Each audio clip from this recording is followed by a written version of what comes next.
Excuse me. Hello, teacher. I'm sorry to bother you. I have a question. Oh, hello, David. What's that question you want to make? Tell me. Yeah, thank you. What happens is that I'm having trouble improving my English. Well, you're not bad. In fact, you did well in the last exam. What's the matter? Probably, but it's not enough. I mean, I need to improve my English soon. I have already told you. You only need to practice. That way you'll improve your language skills. What happens is that I need to get a better job. And I need to speak very good English for that. Please, I need your help. I can listen and understand, but I can't speak fluently. I see. Well, it comes with the time, but I guess I can give you some tips. Are you taking notes of new vocabulary we learn here in the class every day? I do, but that doesn't work for me. I take notes of all the new words, but then I don't use them. Then that's what you are doing wrong. It's not just about taking notes, David. You need to use those new words you wrote. If you don't, then what good is that? Work on building your vocabulary every day by choosing new words. Those new words. Repeat each word over and over to reinforce the memory of those new words. I will give you one example. Imagine you have learnt the word house today. Then use it in a sentence. My house is beautiful, for example. Associate this new word with other words. Yeah, I remember you told us something about that last time. Associate new vocabulary. Exactly. That's the best way to learn new words in English, you know. People think translating a word is enough, but it's useless if you are not able to use that new word. That's why you have to incorporate that new vocabulary to your own life. Real life. I think I get it. It's not enough to know what something means. I mean a word. If we don't use it, we will forget that word we have learned, right? Is that correct? That's right. That's how you get to speak advanced English. Learning new words and using them in your real life. Please never forget this tip. It's important. Wow!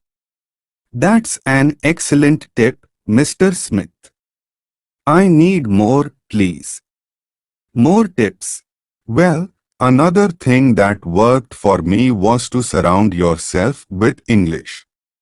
And you don't need to be in an English-speaking country to surround yourself with English. Find ways to make English part of your everyday life at home, like writing your shopping list, reading the newspaper, listening to the radio, writing a diary in English. That worked for me.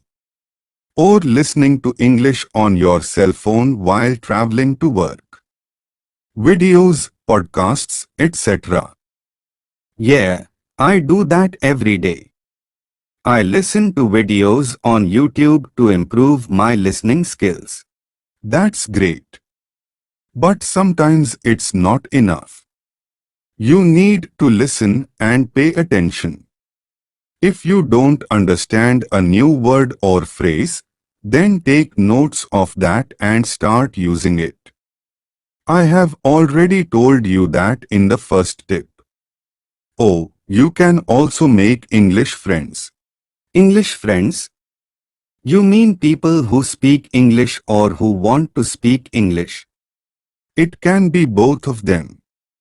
The idea is to get friends with your same goals, the same objectives.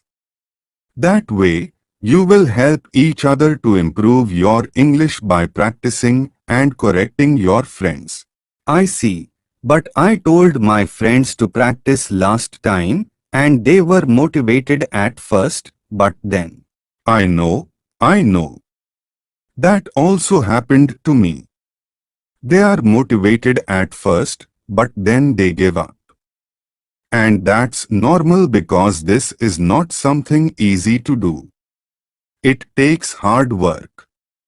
And not all of our friends are as motivated as we are, David. Keep that on mind. Oh, before I forget it, motivation is something good, but it's not everything. Being motivated is good to start doing something, but you can't be motivated all the time. And when there is lack of motivation, you will need something really important, discipline. Discipline? I am disciplined. I always do my homework and project on time. Yeah, but that's because if you don't do them, you will probably get a bad score, right? Being disciplined is to commit to yourself. Do what you have to do even if you don't want to. Oh, I think I get it. I have a question. Is it really necessary to read books in English? Read everything you can get your hands on. Classic literature, paperbacks, newspapers, websites, emails, your social media feed, cereal boxes. If it's in English, read it. Why? Well, this content will be full of juicy new vocabulary, as well as a fair amount you already know. This helps you improve quickly as re-exposure to learned vocabulary gives you new examples in context. It's not necessary you read boring books about culture, history, drama. If you don't like them. But read whatever you want to read in English. Even if it's a comic book or whatever. Excellent. I was worried about that. I don't like reading books. Oh, also. Find fun ways to learn new words. That helps a lot. Not everyone learns in a same way, you know. Some people like to read, others watch videos. If you like singing, then look up the words for your favorite English songs. Rock, baldas, etc. Or if you remember what you see, write new words on post-it notes and stick them up around your house. Make funny example sentences or draw little pictures next to new vocabulary to help you remember it. I like that idea. And well, I like listening to music too. I can also do that. But remember, making it fun doesn't mean it's not serious. You have to be disciplined anyway. I get it. And teacher, one question. How often should I study or practice? I mean, I study English every day, but somebody told me that's not good. So, how often? It all depends on you. Look, I have been teaching English for more than 15 years.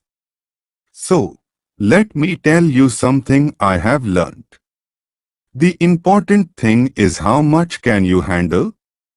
Some people get stressed very easily while others can handle hard work and pressure normally. So if you can practice all day, that's perfect. The more you practice, the better and quicker you learn. So, don't listen to those people who tell you that you just need 1 hour a day, 1 day a week. It can probably work, but you'll take many years to speak English. That's silly. If you want to accelerate your learning, then you need to add more hours to your practice. But also be realistic, learning a language takes time. You can't make it in just a week or a month. Yes, I know that. But I am determined to learn and dominate this beautiful language. Sorry, teacher. There are many things that these experts say in the teaching of English. I'd like to know more about that. For example, can I use a dictionary or translator? My last teacher told me not to use it because we are learning English and that's forbidden. That doesn't make sense. In order to learn new words, you need to know what it means first. But there are ways to use a dictionary or translator. We can make another video about those things. If our subscribers want a video about myths about learning English and more tips, they can let us know by commenting this video. Now, I have to go. I have another class. Oh, sure. Thank you very much for your help, teacher. I really appreciate it.